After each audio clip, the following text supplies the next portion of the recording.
My name is Megan. The last night I spent under the same roof with my husband was supposed to be one of the most important of our lives. I was in labor. My bag was packed. I told him it was time. But instead of grabbing the car keys, he dragged my suitcase from the closet and shoved it into my arms. "You're on your own, Megan. I can't do this anymore. I'm done." I stood frozen in the hallway, clutching my stomach as another contraction ripped through me. "What are you talking about? We have to go now." He crossed his arms, cold and certain. "I don't care. Go to your mother's. Call an ambulance. You're not staying here tonight."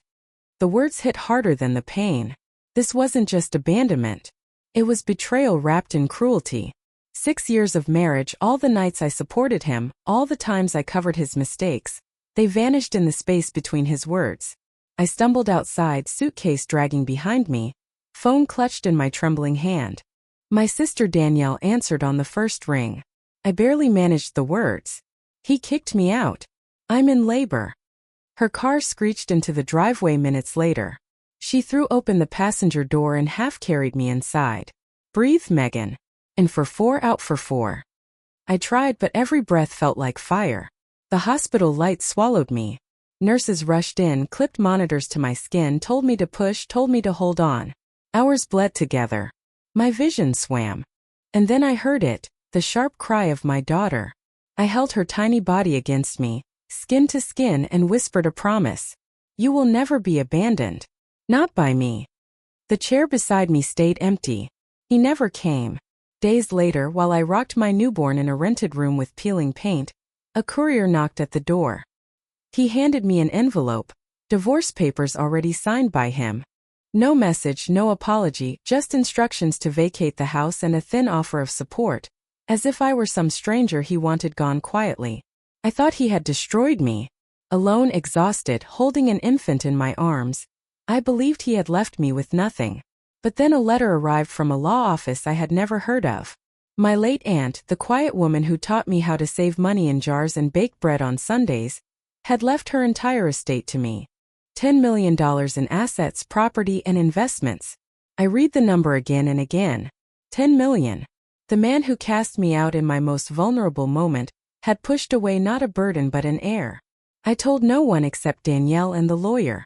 I opened new accounts, hired a financial advisor, and wrote down 3 rules on a notepad. Protect my daughter, protect my privacy, and never let spite guide me. Months passed. My daughter grew stronger. I built a life in quiet, free from his shadow. And then fate threw him back in front of me. At the grocery store, I turned a corner and nearly collided with him. He stood taller than I remembered, wearing a tailored suit and a new gold wedding band.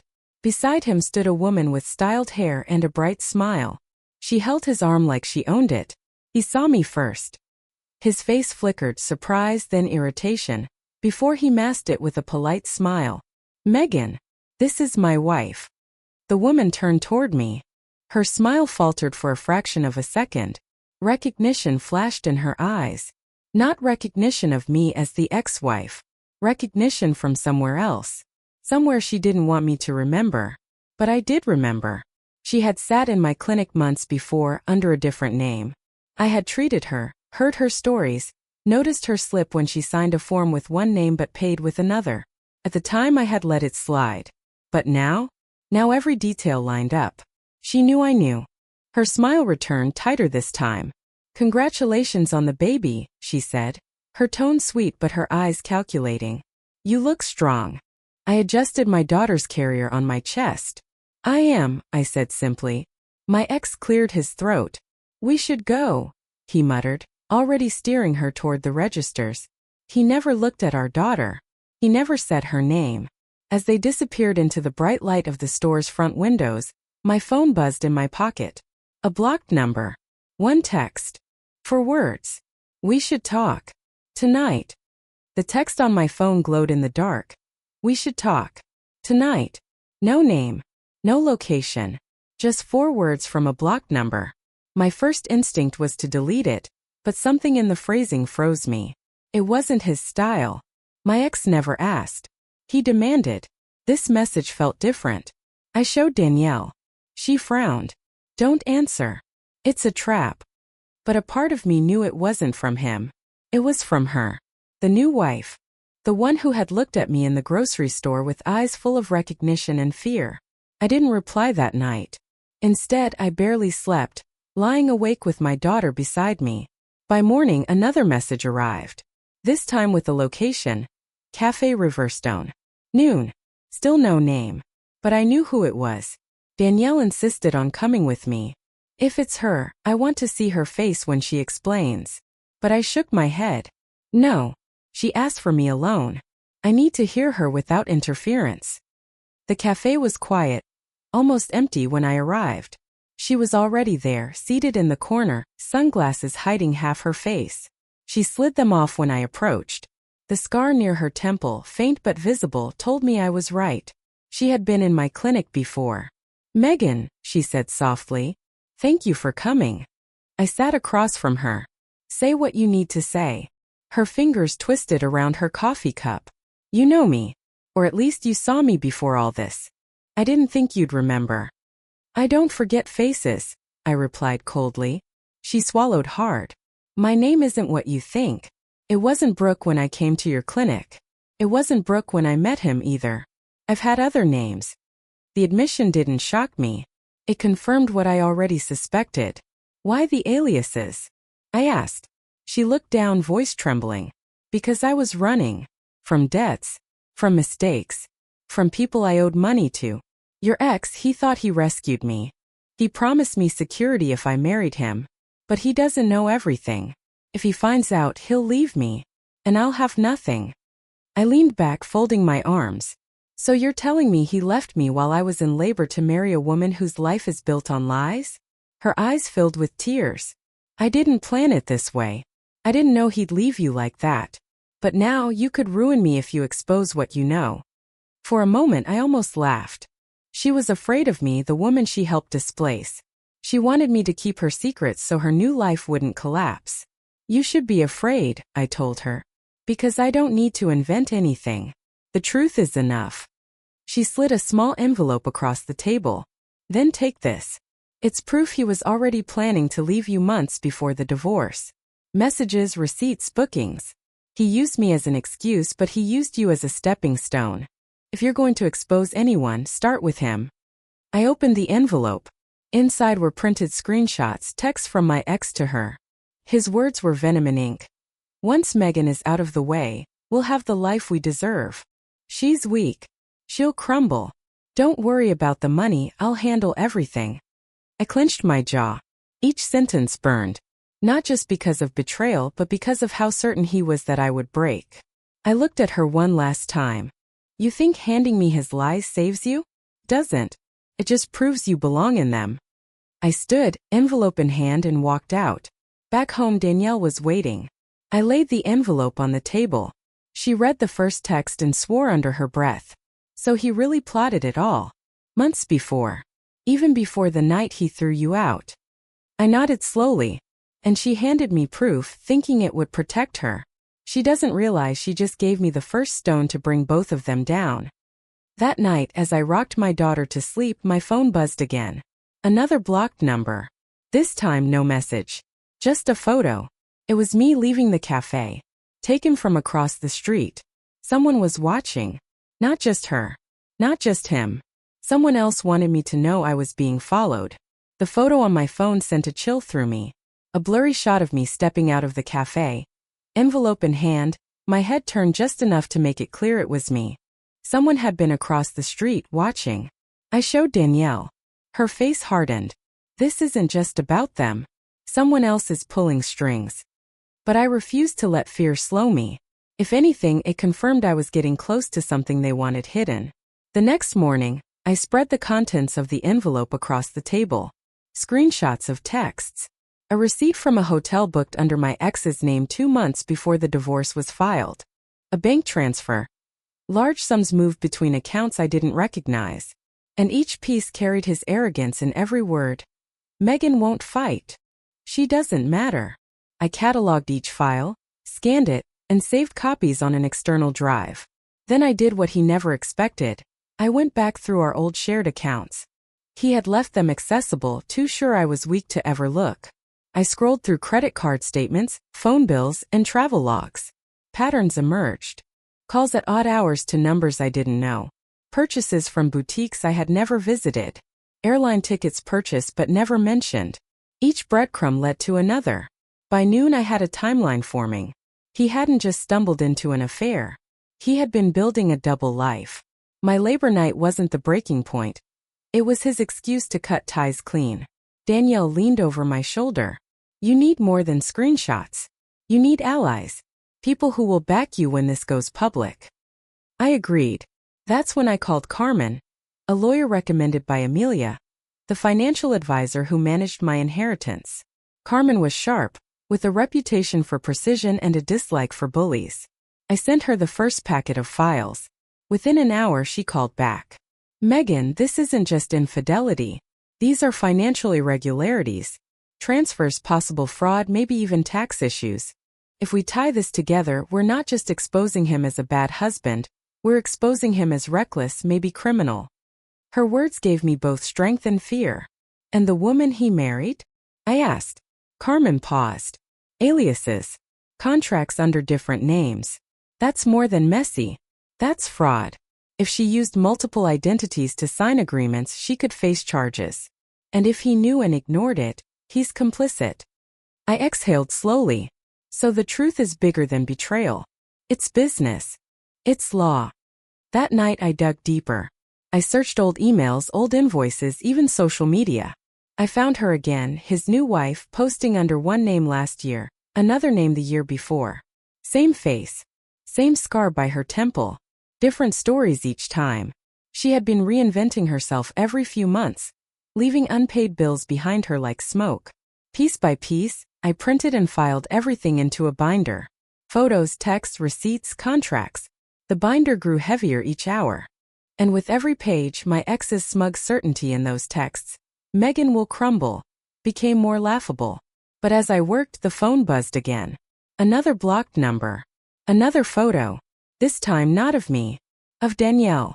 Leaving her house with groceries. The caption read, "Careful who you involve." My blood ran cold. Someone was watching not just me but my sister too. I forwarded the photo to Carmen immediately. Her reply came fast. Document everything. Do not respond. We'll track the number. Stay alert. I looked at Danielle asleep on my couch, unaware of the threat. I tucked the blanket tighter around her and whispered, "I'll protect you too." By morning, Carmen sent word. She had traced the block number to a prepaid phone purchase near the same boutique my ex's new wife had shopped at last month. Too neat to be coincidence. "They're watching you," Carmen said on the call. "And they're sloppy, which means if we keep digging, they'll make bigger mistakes." I pressed my palm to the thick binder on the table. "Then let's make sure every mistake becomes evidence." As I hung up, another email appeared in my inbox. No subject, no text, just a single attachment. I hesitated, then opened it. The file was a scanned contract. My ex's signature on one line. His new wife's alias on the other. And at the bottom, the witness signature, mine. The contract on my screen made my stomach twist. My ex's bold signature was there. His new wife's alias scribbled beside it. And at the bottom, my own name. My handwriting, my signature. He had used a document from years ago, back when I occasionally notarized papers for his work contacts, and spliced it into this deal.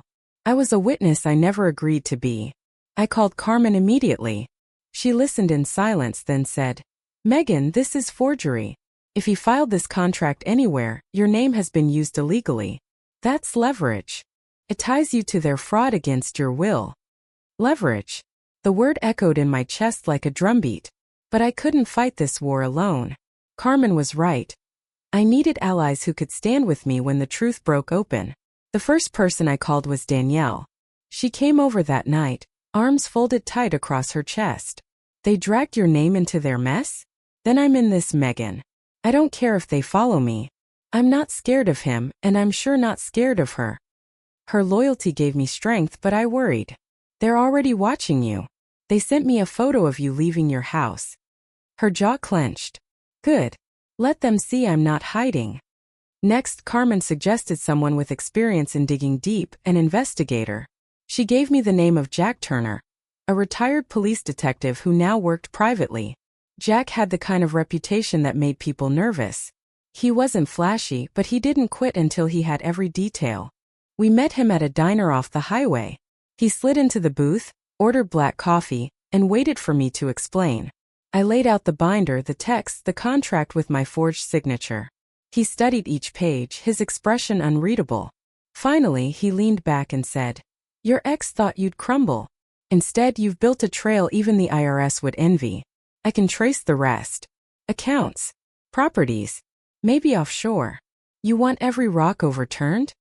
"Yes," I said without hesitation. "I want proof so solid no one can twist it." Jack nodded once. "Then you'll have it." Back at my apartment, Danielle organized the files, Carmen drafted legal strategies, and Jack began tracing the numbers. My small dining room had turned into a war room. Papers covered the walls. Arrows connected dates and names. Each line told a story of deceit. But allies weren't only legal or investigative. I needed someone to handle the digital battlefield. That's where Lena came in. An old friend from college who had become a social media strategist. She knew how fast lies spread online, and how to cut through them with facts. When she saw the binder, she whistled. "Megan, this isn't just a personal betrayal. This is a scandal waiting to blow up. But if you want people to believe you, we can't just dump evidence. We need a narrative. Simple, clear, undeniable." She sketched out a plan. Short posts with screenshots, each tied to a timestamp. No commentary. Just facts. When the time comes, this will go viral before he has a chance to spin it. With Carmen handling the legal angles, Jack tracing finances, Danielle guarding my back, and Lena preparing the digital stage, I felt something I hadn't felt since that night he threw me out. I wasn't alone. But as the team formed, the threats escalated. That evening my phone buzzed again. Another blocked number. This time it wasn't a photo. It was a recording. My ex's voice filled the room, dripping with contempt. "Megan thinks she's clever. She thinks money makes her powerful. She has no idea who she's dealing with. If she keeps pushing, I'll bury her in court. I'll take the baby. I'll take everything." Danielle nearly lunged at the phone. "He's threatening custody now? Over your daughter? He's out of his mind." Carmen's eyes narrowed. "Let him try. If he pushes custody, his wife's aliases and unpaid debts will be dragged into family court. No judge will side with him once we show this." Still, the words clung to me long after the room quieted. The thought of him trying to rip my daughter from me was enough to make my hands shake with rage. I stood at the window, looking out into the dark street, and whispered to myself, "You will not take her. You will not take anything from me ever again." The war room buzzed late into the night. Jack returned with his first findings. Hidden accounts, money funneled into a property under one of his wife's aliases. Carmen flagged the forgery for immediate legal action. Lena drafted the first posts. Danielle brewed coffee and taped more evidence to the wall. And then the final blow of the day arrived. A thick envelope slid under my door. No return address. Inside was a single page, printed in bold letters. "You don't know what we can do. Walk away or lose everything." No signature. No name. Just a warning. I looked around the table at my allies, each one tense but unshaken, and said, "Then we stop waiting. We go on the attack." We did not waste time. The threats were loud. The stakes were louder. My daughter's safety sat at the center of everything. I would not let a coward take her from me. I would not let them rewrite the past. We met at my kitchen table. The binder lay open like a map. Coffee steamed. The city side outside. Each person had a job. Each job mattered. No heroics. No chaos. Just steps. Clear and cold. Carmen started. She spoke in legal minutes. We lock the documents. We timestamp. We prepare motions. First, file for a temporary protection order. Second, file a civil complaint for forgery, fraud, and intentional infliction of emotional distress.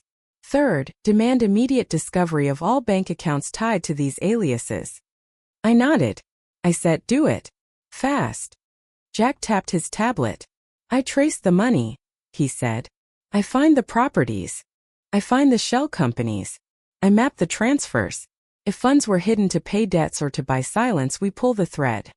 Lena tapped her laptop. I control the narrative, she said. Not spin. Facts. We release short time drops. A screenshot with a timestamp. A court docket link. A vendor statement. We do not rant. We post proof. We guide the public to documents, not rumors. Danielle's voice was quiet but steady. I handle witnesses. The florist. The planner. The hotel manager. I get signed statements. I bring them on camera if needed. We wrote a checklist. Each box had a date and a name beside it. Each task had a backup. Carmen would file the protection order by morning. Jack would have initial asset traces in 48 hours. Lena would prepare an anonymous account for the first release. Danielle would secure witness affidavits within 72 hours. I would keep the public face calm and limit it to one sentence. I trust the process. We decided on the sequence. Step 1. Legal containment. The protection order would limit contact. It would buy time and keep my daughter safe. Step 2. Financial exposure. Jack's traces would show if money flowed through aliases into purchases. Step 3. Vendor testimony. Real people with invoices and court judgments would speak. Step 4. Public release. Lena would push a package of documents to a trusted investigative reporter and to our prepared channels. The story would land with checks, dates, and links. No gray area. No he said, she said. Facts only. Carmen warned about timing. Do not release everything at once. Let them react to a single unassailable record. Watch their move. Then hit with the next.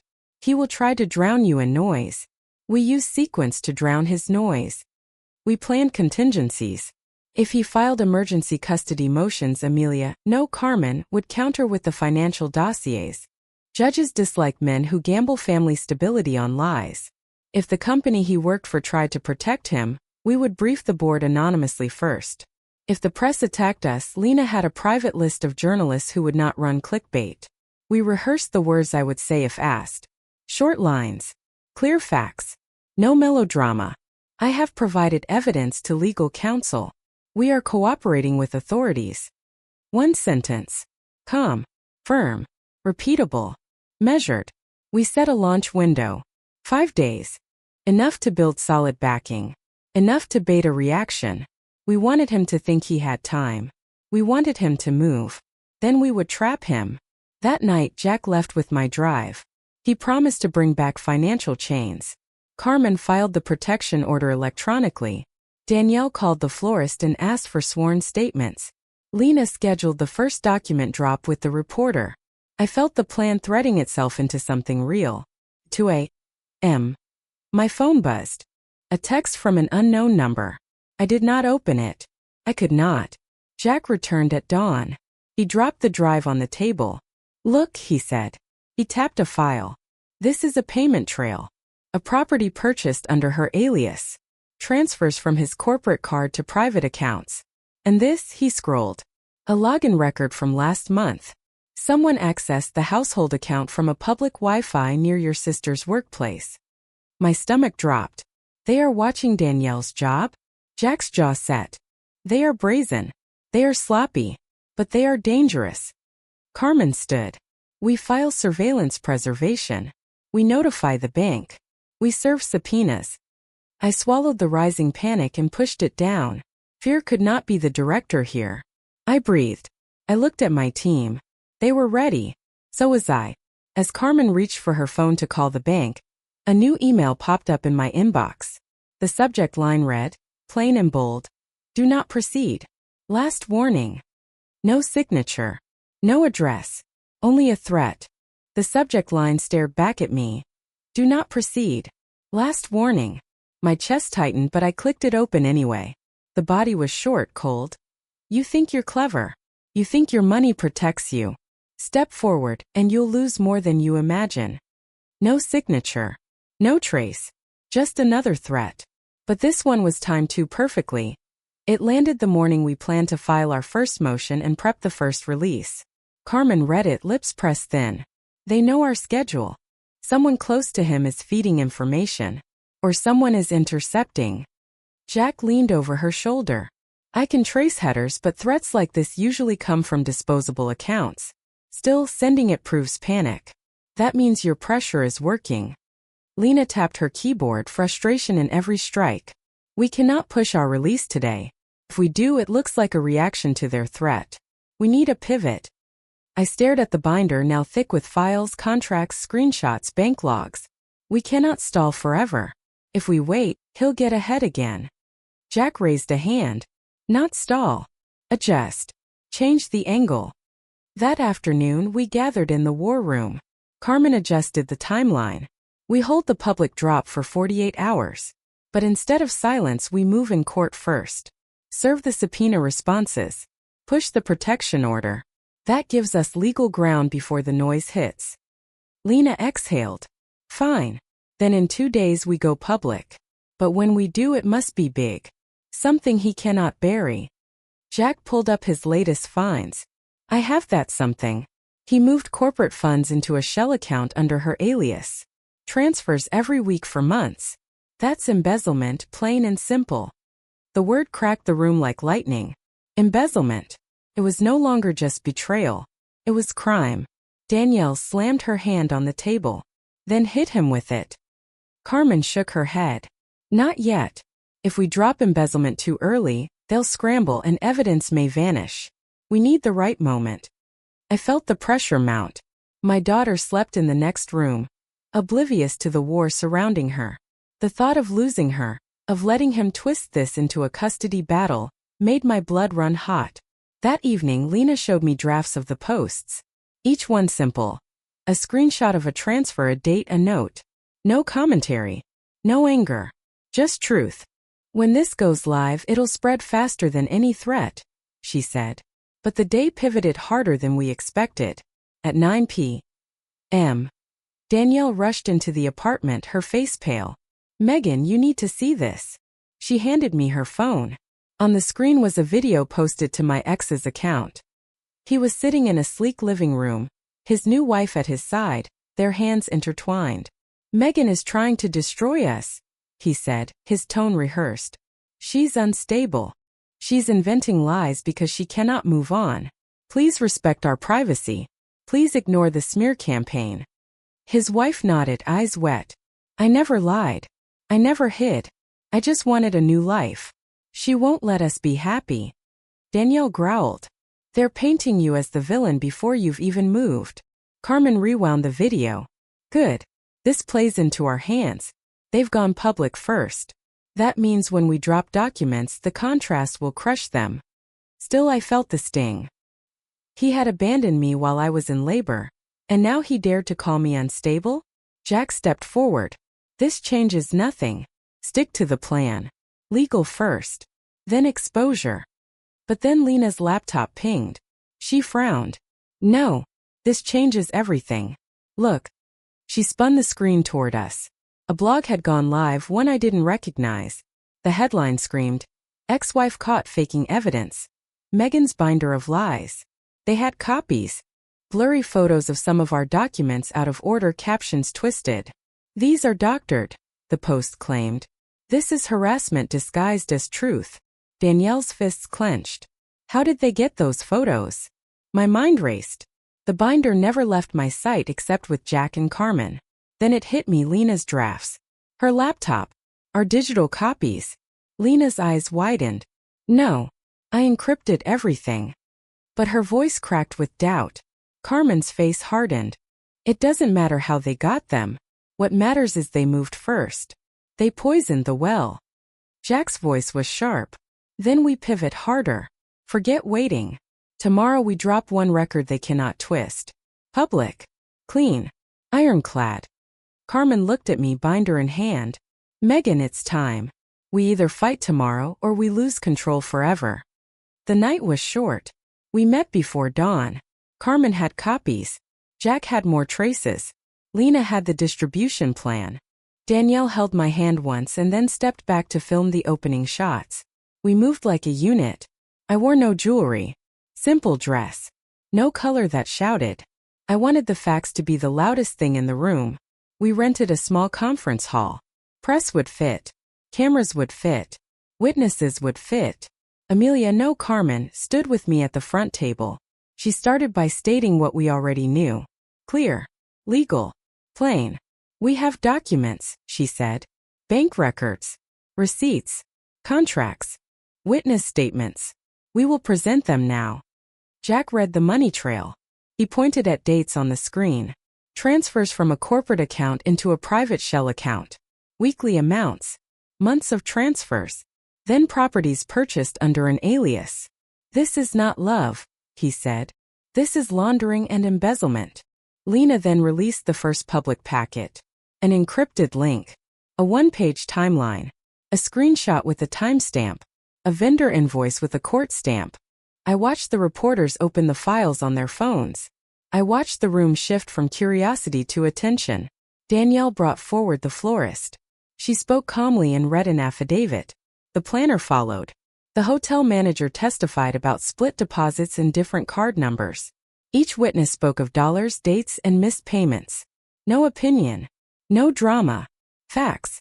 Then Carmen handed a stack to the media and said, "We are filing criminal referrals. We are filing civil claims for forgery.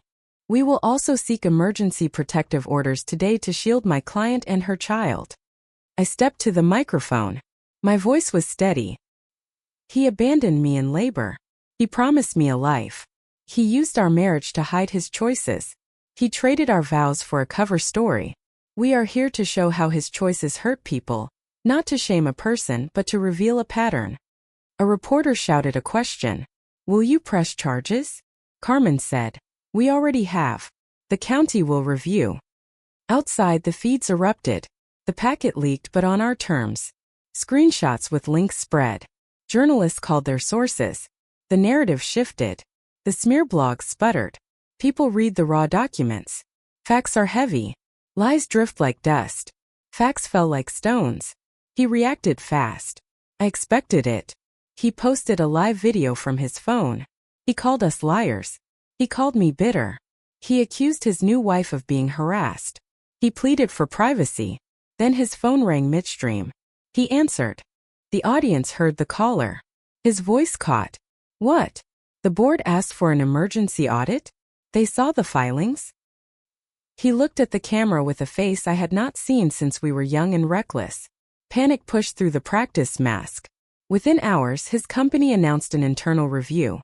Sponsors suspended ties. A corporate counsel said little, but the language was clear: concern. His calendar filled with legal calls. His smile thinned. We expected pushback. But we did not expect the small, precise victory that hit first. The court clerk called Carmen to confirm an emergency temporary protection order had been filed and granted. Contact limited. Proximity restricted. He could not come near my daughter or my home. We had legal breathing room. Cameras camped outside his office building. He tried to walk to his car. Reporters surrounded him. He shouted denouncements. The crowd filmed. His voice echoed like a man losing his stage. But the real shift came from a place I had not predicted. A woman from his company, his assistant, came forward with an internal memo. She said she had raised concerns months ago. She handed a copy to Carmen. The memo matched our pattern. It mentioned transfers and flagged meetings booked under odd names. Her name on the memo was blacked out at first, then the company released it with her permission. People read it. The board could not ignore it. By sunset, the public pressure had done its work. The company announced his immediate suspension pending investigation. The press called it a fall from grace. The live videos that had painted me unstable lost viewers. The tide turned rapidly. I should have felt relieved. I felt victorious.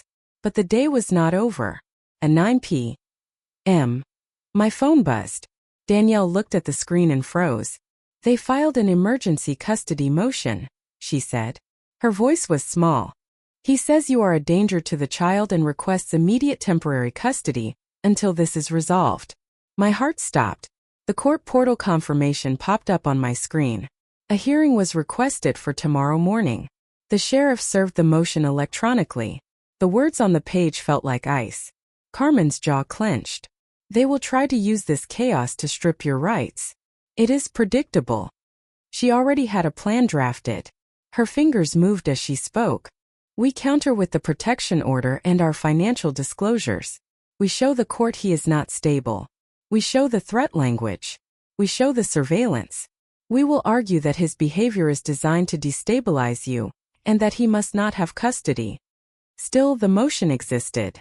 The possibility of a judge hearing accusations against me in public the next day sat heavy. Outside, the city hummed. My daughter slept in the next room, her chest rising with each breath. I sat at the kitchen table, the binder spread open like an altar. The lens of a camera wrapped the world in a new light. There were reporters now camped near the courthouse steps. My life had moved into public weather. I closed my eyes for a moment. I breathed. This was the point we had prepared for. This was the moment truth was supposed to protect us. But truth needs time to be digested. Courts move with slowness. Judges like clear records. Tomorrow would be a test. My phone buzzed again. A number I did not recognize. A short message. If you show up alone, we will take her tonight. The morning after the reveal, my phone vibrated like a beehive. Reporters. Messages. Alerts. My inbox filled with requests for interviews and documents. I did not answer. I had one voice and one lawyer. Carmen would handle the rest. The press cycle hit fast. The packet we released spread across feeds and news sites. Screenshot by screenshot, the timeline moved through comment threads. People read the invoices. They read the bank traces. They read the sworn statements. Facts sat heavy. Lies started to fall apart. Still, the opposition was loud. He posted again, pleading and angry. He called the filings a witch hunt. He accused us of fabrication. Clips of his video trended for hours. The smearers loved a story that sounded dramatic. They tried to drown the evidence with noise. Lena worked like a surgeon. She flagged false posts. She pushed the verified links. She fed journalists the original files and timestamps. She kept the narrative focused. One clean release at a time. One fact at a time. Carmen moved faster than anyone. She filed emergency pleadings. She served the company counsel with copies of our filings. She called the prosecutor's office to confirm receipt of the criminal referral. She did not shout. She logged calls, names, and times. She documented everything. Jack delivered more. He traced transfers into a shell corporation tied to one of her aliases. He found a property deed in the neighboring county paid with that same account. He brought sworn affidavits. Each paper made the story harder to deny, but the opponent played his own cards. Overnight, he escalated. He called my sister by name on live streams and accused her of manipulating me. He leaked selective text messages that painted me as unstable. He hired a public relations team to spin the smear. The world can move fast when you give it a flash. I read the messages from friends. Some were supportive. Many were angry. Some did not know what to believe. One comment hurt more than the rest. She chose money. She is trying to buy a life. The line stung because it turned truth into motive. Turned me into a villain. That afternoon the sheriff's office called. The custody hearing request had come in. The court gave a date, early the next morning. My stomach folded. Carmen had expected this. She was ready. But readiness does not erase dread. We spent the evening preparing. Carmen printed exhibits and highlighted the key pages. Lena pulled the social timeline and created a packet the judge could read quickly. Jack prepared sworn statements. Danielle rehearsed how to speak when called. I practiced a single sentence to say if asked. I have protected my child and I will continue to do so. Short. Clear. Repeatable. The courthouse smelled like a different country. Metal paper, too bright lights. Reporters clogged the steps. Cameras pointed like teeth. I felt exposed and strangely steady. I walked in with the binder under my arm and the protection order in my pocket. The hearing was sharp and cold. He sat across from me, suit too new, voice too loud. His lawyer painted me as vengeful. He spoke fast, trying to push panic into the room. He said I was unfit. He said the filings were a ploy to gain sympathy. Carmen did not rise to the bait. She spoke calm, clipped arguments. She read excerpts from the merchant affidavits. She pointed to the bank transfers. She showed the protection order and the threats. The judge listened. He asked clear questions. He wanted facts, not drama. The temporary orders held. The judge granted limited relief. Custody would remain with me for now. He ordered no unsupervised contact by my ex. The defense tried to breathe. The room buzzed with quiet fury. My ex glared. He looked less like a victor and more like a man with a narrowing path. Outside the courthouse, the feed spun a dozen headlines. Some said I had won. Some said the fight was far from over. People argued in comment sections like it was a sport. Then the threats increased. Anonymous emails. A parked car outside my building for 2 nights in a row. A delivery with no return address. The sheriff took reports. They increased patrols. Jack hired a security consultant to watch our entrances and sweep cars for devices. I learned what paranoia felt like and how discipline lived inside it. At home I tried to sleep. My daughter stirred and kicked. I rocked her and whispered the promise again. You will never be abandoned. The words steadied me. At noon, Lena sent a message. We tracked a fingerprint trace on the anonymous envelope to a vendor who does social media photography for his firm. The trail was getting closer. Carmen filed another emergency motion to force discovery of accounts and devices. The judge granted expedited review. Legal pressure closed in from both sides.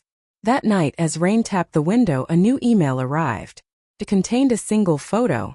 My daughter, asleep in her car seat during a Sunday outing. The caption read, "We can take her." No sender. No signature. I put the phone down. I breathed once slow. My hands did not tremble. I typed to Carmen. We go public tomorrow at 9 a.m. All channels. Full file release. I hit send. Her reply arrived almost instantly. Are you sure? If we go, there is no turning back. I looked at my sleeping child and whispered, then we turn. The next morning broke gray and heavy. Clouds pressed low over the city, and the air felt like it was holding its breath. At 9 a.m. Sharp, Lena pushed the button. The entire binder, the contracts, the bank transfers, the affidavits, the timeline, went live across secured platforms, mirrored to journalists and public feeds. There was no way to twist it now. Within minutes, the story exploded. News alerts blared. Financial scandal tied to executive and new wife. Screenshots appeared on every major outlet. Reporters dissected the timeline, pointing out how each date lined up with public events. Anchors repeated the same phrase. If true, this is devastating. By noon, the corporate board released a statement. He was terminated effective immediately, pending criminal review. Shares wavered. Commentators speculated. His name was no longer whispered at parties. It was shouted on headlines with words like fraud, embezzlement, deception. But the storm had more layers. His new wife was named in the filings too. Her aliases, her contracts, her unpaid debts, they were now public record. Old creditors surfaced with demands. Past employers confirmed discrepancies. The mask she had worn so carefully shattered in real time. At my apartment, the team huddled around glowing screens. Danielle whispered, "It's working. They can't outrun this." Jack nodded grimly. He's finished professionally. But finished men can be reckless. Stay sharp. Carmen kept her eyes on her phone. The prosecutor's office is reviewing. They may open a grand jury inquiry. That means subpoenas, testimony, exposure under oath. It's moving faster than I expected. But with victory came backlash. My phone pulsed with messages, thousands of them. Some cheered. Some condemned. Some threatened. The loudest ones accused me of destroying a family out of spite. The smear machine hadn't died. It had simply lost its rhythm. At 3 p.m. A live stream appeared. My ex, eyes wild, tie crooked, voice breaking. He shouted into the camera. Megan is lying. She doctored everything. This is harassment. She will regret this. His new wife sat beside him, pale and silent, hands trembling in her lap. Then something unexpected happened. Comments flooded in. Mocking him, demanding answers, past colleagues tagging proof, vendors dropping invoices directly in the chat. For the first time, his denials collapsed under the weight of instant rebuttal. The live stream ended abruptly. The silence that followed was louder than any words. That evening, Danielle brought my daughter into the kitchen. She placed her gently in my arms. She'll grow up knowing the truth, Danielle said. That her mother fought back. I kissed my daughter's forehead and whispered, "You will never doubt that." The news cycle rolled on. Investigations opened. Allies reached out. People I hadn't spoken to in years sent quiet messages of support. But victory carried a shadow. At 10 p.m. As the apartment finally quieted, I checked my mailbox. A plain envelope waited inside. No return address. Inside, a single line typed in black ink. "You may have one today. But tomorrow we take what matters most." I held the note in the dim hallway light, the words burning into my hands. For the first time, I realized this wasn't just about reputation or money anymore, it was about survival. The envelope lay on my table all night. I didn't sleep. Every creak in the hallway made me rise. Every car horn outside jolted me awake. But by dawn I made a decision. Fear would not dictate my life. Carmen arrived early. She read the note once and set it down. "Empty threats," she said, but her eyes were sharp. Jack had already run the fingerprints, none matched. Still, he stationed a security guard at my door and rotated shifts for the next week. By midday, the threats turned into silence. The story had reached a tipping point. Investigators confirmed subpoenas. Creditors piled lawsuits on his new wife. And the smear blogs vanished scrubbed clean, as if the lies had never existed. 2 days later, the prosecutor's office confirmed charges. Fraud, embezzlement, forgery. His name appeared on the docket. His face appeared on every evening broadcast, not as a rising executive, but as a man in freefall. His wife's aliases became evidence exhibits. Their house, our former house, was seized for investigation. I stood outside the courthouse, reporters pressing microphones close. I didn't shout. I didn't gloat. I said one line. "The truth speaks louder than lies." That clip traveled farther than his denials ever did. At home, I rocked my daughter in the quiet. Danielle sat across from me, smiling for the first time in months. Carmen closed her files with a final snap. Jack poured himself a rare glass of whiskey. Lena showed me a graph. The smear campaign's reach had flatlined. I looked at my little girl and felt peace. Not triumph. Not revenge as fire. Just the calm weight of justice. Weeks passed. Court dates piled on his calendar. His new wife disappeared from the public eye. My name cleared. My daughter thrived. And for the first time I planned a future without fear. Betrayal cuts. Lies whispered in the dark can feel louder than truth. But proof lasts. Allies matter. Patience wins. He thought he could kick me out, erase me, and build a new life on deception. He thought I would break. Instead, I built evidence, strategy, allies, and I won. If my story stayed with you, remember this: silence does not mean weakness. Collect your proof. Stand tall. When the time is right, let truth speak. Subscribe for more stories of betrayal, justice, and revenge. And never forget, sometimes survival itself is the sharpest revenge.